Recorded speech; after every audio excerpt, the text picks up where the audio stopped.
So this story that I want to share today is a story of waiting, persistence, learning, and hearing the Lord speak. I guess the testimony that I want to share today isn't super normal.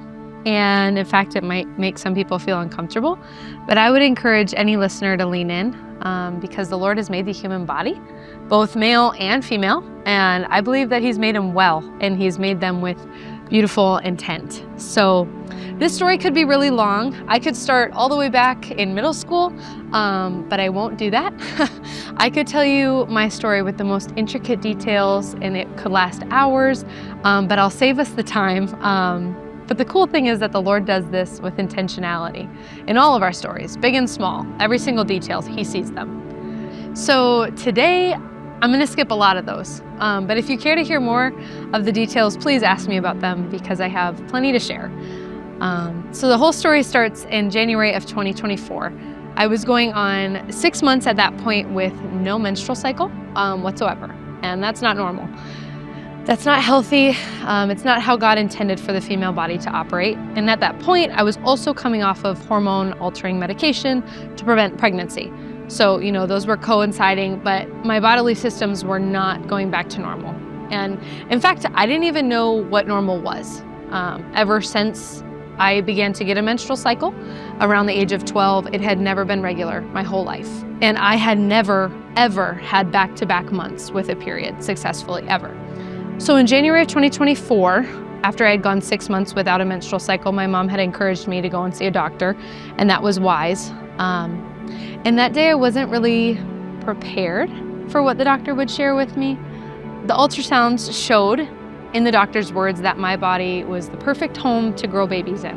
That's what she said, and that was so exciting. All of the proper body parts, everything looking like they would function properly. And then it was almost like the words just started fumbling out of the doctor's mouth. It was too fast for my mind to keep up with.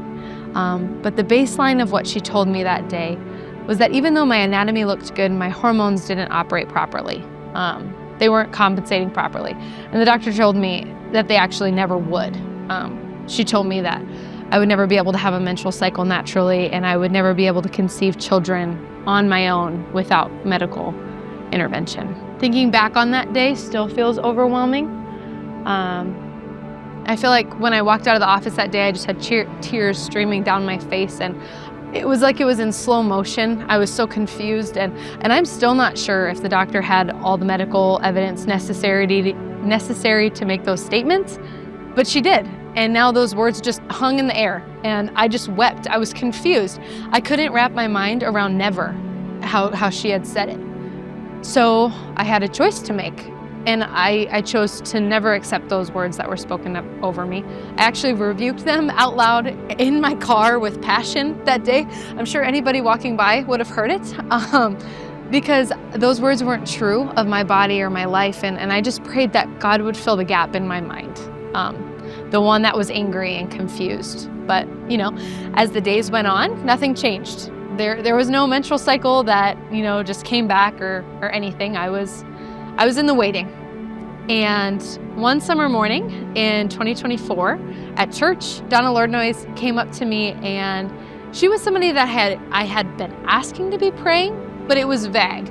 I don't recall giving her many details. In fact, I don't even know that I shared with her that I had been without a menstrual cycle for so long.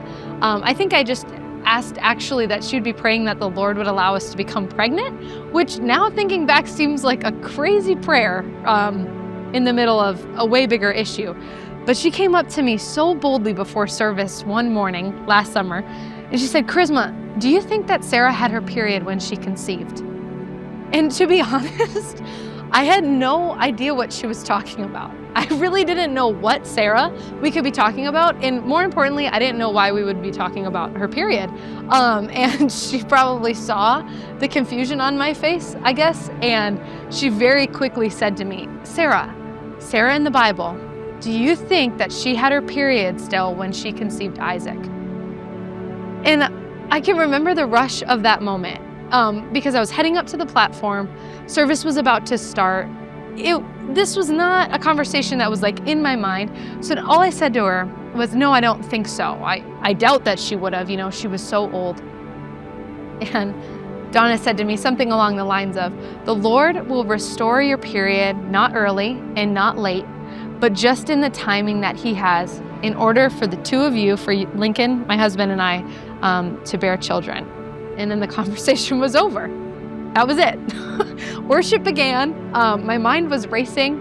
I was trying to remember what I had told her, what I hadn't told her, if I had told her about, the menstrual cycles, or all I knew was I certainly hadn't given her all of the information that she would have needed to say something like that to me.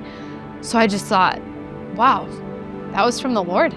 That was a word from God directly to me, and I'm going to cling to that. So months went by.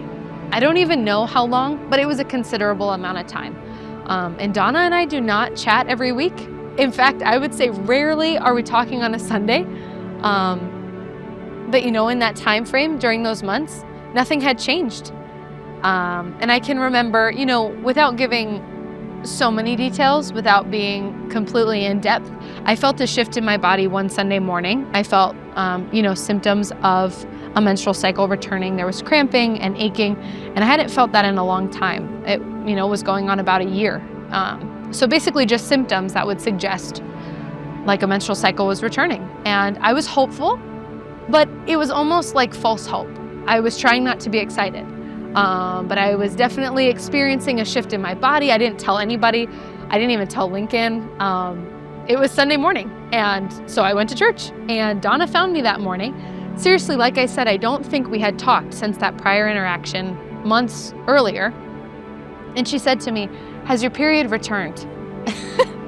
And I was so caught off guard because this was the first day in literally a year that I was feeling symptoms. And she asked me this question. And I said, "No, but I'm hopeful." And she said to me something along the lines. She said, "Cling tight to the character of God and who God is, and not what you're waiting for." So I tried to do that. I did just that. And then actually, I believe it was that night or the next morning that for the first time in almost a year, my body did exactly what was deemed impossible, and I bled naturally. And this was the first of approximately 8 months of back-to-back menstrual cycles. And that was something I had never seen or experienced in my whole life. And once I began having these regular cycles, we had been trying for a baby at that time. And I remember I started praying really quick, "God, allow us to get pregnant." And He didn't. We tried for nearly all of those 8 months to become pregnant. But it was so human of me, right? I was trying to pass the first miracle that the Lord had in store before even thanking Him, pretty much. He didn't just allow me to become pregnant and then, be stuck wondering if my cycle was broken or if everything was healed. No, He invited me in, and He asked me to slow down during those 8 months and to see the healing that He was actually doing in my body, to celebrate and be content in that miracle. So I was. For just about 8 months, I became content. I really did. At times, Satan's annoying voice would creep back in. He would say, just lies to me. Stuff like, maybe your period would be restored, but what if you can never have children? Why would you not be pregnant yet? If you did get a period, maybe that's broken forever.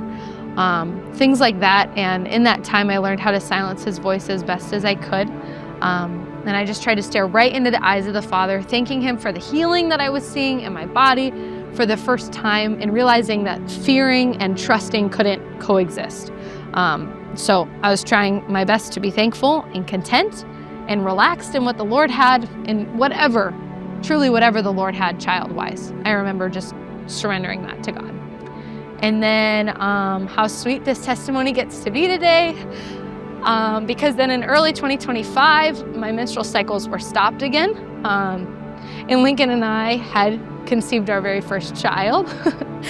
On February 15th of this year, I looked down at 2 small pink lines, and that was the beginning of a new journey.